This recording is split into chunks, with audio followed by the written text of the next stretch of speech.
Hi, my name is Dr. Charles, and the pretty lady next to me is one of my favorite patients, Lori.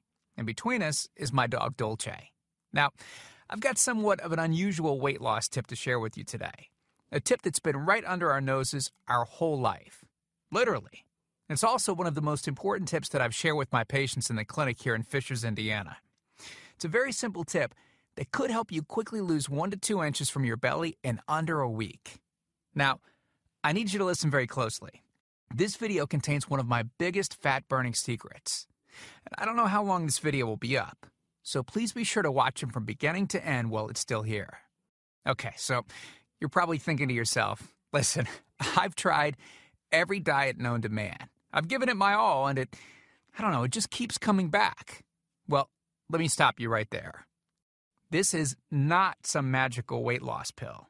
It has nothing to do with that crazy acai berry garbage or any special weight loss drops or any of the other incredibly scammy weight loss gimmicks that we see all over the internet these days. In fact, these tips date all the way back to the 1950s and help explain why the majority of all Americans are now considered obese. And no, it might not be because we eat too many bad foods. I'll show you how you should be able to eat some bad foods and still lose weight. Hey, believe it or not, it's not your fault. But before I get into the specifics, let me quickly tell you a little bit about myself. First of all, I'm a board-certified chiropractic physician, certified wellness practitioner, certified advanced nutritionist, speaker, author, have helped thousands worldwide.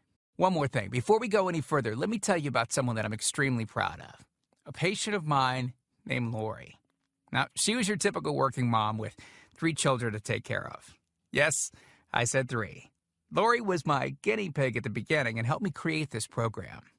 Now, she comes from a very poor line of genetics, obesity, diabetes, heart disease, etc. So I thought if this program worked for her, it might be able to help anyone.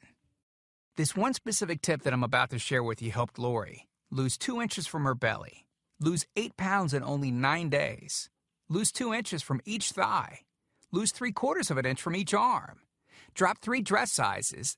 At the age of 30, she now wears a smaller dress than she did in high school. Now, I know you're probably skeptical, and I don't blame you. I mean, it sounds like something so dramatic that it must be torn from one of those supermarket tabloids, right? But it isn't. Lori ultimately lost a whopping 90 pounds of fat and dropped 16 dress sizes. 16! Lori went from this, 210 pounds, which, by the way, is the weight that she couldn't get rid of after her last pregnancy, to this, 120 pounds.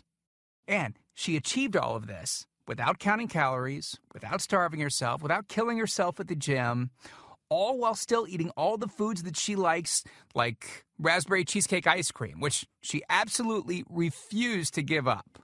Her friends are jealous, and acquaintances can't believe that she's ever even been pregnant. Listen, when it comes to weight loss, unfortunately, women get the short end of the stick. It's definitely harder for women to lose weight. In fact, women have been hardwired to not lose weight. And no matter how cheesy what I'm about to tell you sounds, it all makes perfect sense if we stop and think about it. Let me explain. It all stems back to the hunter-gatherer days of our ancestors. Men weren't built for fat storage at all. Men were built to be lean and fast to hunt food. How men can even accumulate fat at all goes completely against our genetics. On the other hand, women were built for fat storage to be able to survive and care for children during famine.